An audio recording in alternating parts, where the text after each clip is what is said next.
How's it? I'm Christo. Welcome to the Diamond Cornerstone. Change of mind.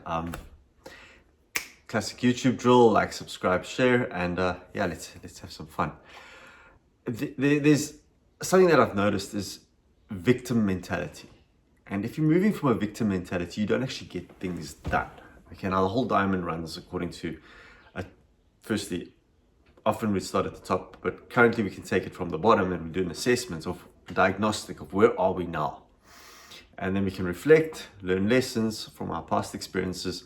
This cuts character, which is usually our beliefs, values, attitudes, and behavior, and then we can define the task. Now, I live in a country called I live in South Africa, and we've had 31 years of democratic rule. Unfortunately, the ruling party has promoted the same words, and this is where words have power, and we're redressing the inequalities of the past. Now, to say something like that, after 31 years, we should have, to redress inequalities of the past, we should have focused on education to empower the people and built infrastructure.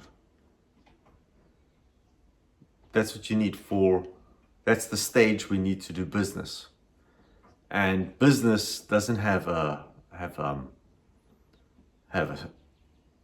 religion. Business doesn't have a skin color. Business doesn't have a sexual orientation. It's got to do with supply and demand.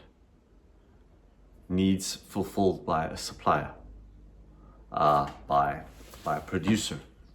So the thing is, if you want communities to develop, there's a major need for housing. So therefore, but with housing, you'll need social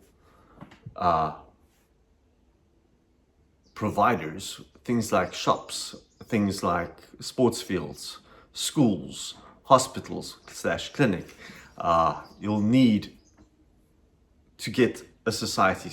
We used to have a Department of Housing where they went out and they built like 1,000 houses, and then all of a sudden the people move in, and then they realize, hang on, we need a spaza shop or a cafe on the corner, and then they basically just break a house open inside and make it into a shop, and then they put a little shanty on the side, which is a corrugated iron house on the side for the guy to live in, but the shop's inside the house. Now, this could have been city planned from the beginning. With that, you have your school, and a school runs generally in the morning in South Africa between 7:30 and, let's say, 1 o'clock, 1:30. But in the afternoon, it can become a training college. You've already got the desks, the chairs, the boards, the overhead projectors, the Proximas, whatever, to teach with. And then you've got all these workplaces that you're establishing at the same time. So you've got infrastructure, and so economic growth comes from getting more people into the workforce. And that's actually where I come in, because you've got to see the synergy and the interlock between all the businesses and stuff. And with that, so I believe the diamond as a model can synergize cooperation, mutual service, but it also shows the interlock and the cyclical nature of the human experience. And it integrates, and it's systematic. It's not going to be easy, because it's probably going to take generations. If you actually look at when guys arrived in New York, the first generation found a need, and then the guy was making pinafores, because he was which is like an apron for the little girls, and then he basically built a business making clothes. He was a textile guy in Europe, so he came across with his sewing machine. But then his kid, now he's making money, his kid can then become a wholesaler or a retailer. He ups the education of his children, and those children then up their education again to become lawyers, doctors, engineers, architects. Now, a big catch within the hidden curriculum. Now, this is the ethos, the undertone of a community, is, what is the example being set? What is the aspiration? What do we aspire towards? My dad, his dad, my grandfather was a builder, and he built. And but you won't believe it, his father was a policeman. So policeman to the builder to the surgeon. And then there's me, and I'm also academically semi-well qualified with the masters in interdisciplinary studies. And so the thing is, you can't just expect a guy with a master's if he doesn't have the whole academic. Sorry, dog just arrived. But yeah, so the thing is, it's a long process. Now, after 31 years of democracy, we should have focused on, let's get the skills base right, 94 to 2004. And then those guys, their kids become builders or more higher skilled academics. And we switch it over. And then the next bunch of kids would be academics. But instead, because of the, the expectation of I must go to university and not to college. University is where it is. But actually, countries are built on blue collar, on skilled people, on skill. The academics, they are there, but they're in a different, their purpose is different. For day-to-day stuff, we need skill.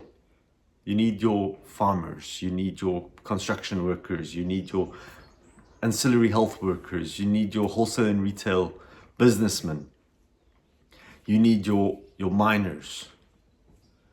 And then once that's established, then the services come and legal will come.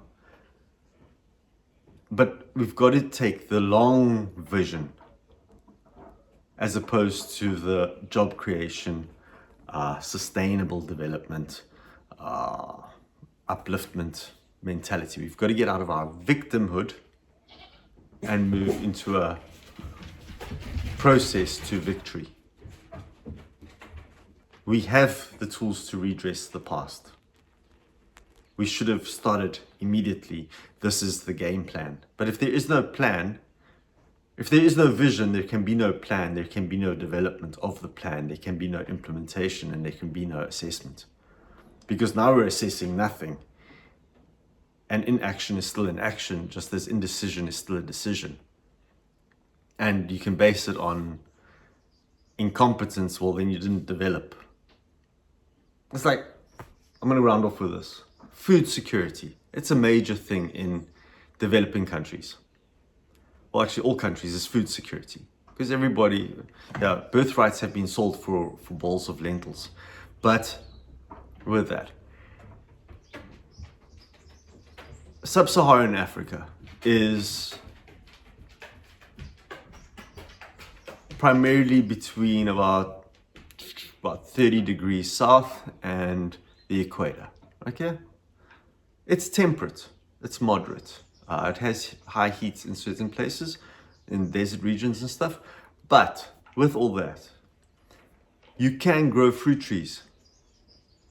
So every household, if they planted 31 years ago, every household, an apple tree, an orange tree, apricot, stone fruit, some plums, figs, would have towns full of trees, and therefore every kid would be fed just on fruit. And the excess can go into jams, preserves. And that's just foresight, 31 years. When's a good time to plant a tree? Yesterday. As soon as you get your RDP house, you plant the trees. Every day you're going to wash, you're going to cook, you are going to use water. So all that water that you're just using domestically can go to the tree. Long-term vision. So yeah, we have to lay a new cornerstone for how we think. Blessings And yeah, let's make it a diamond.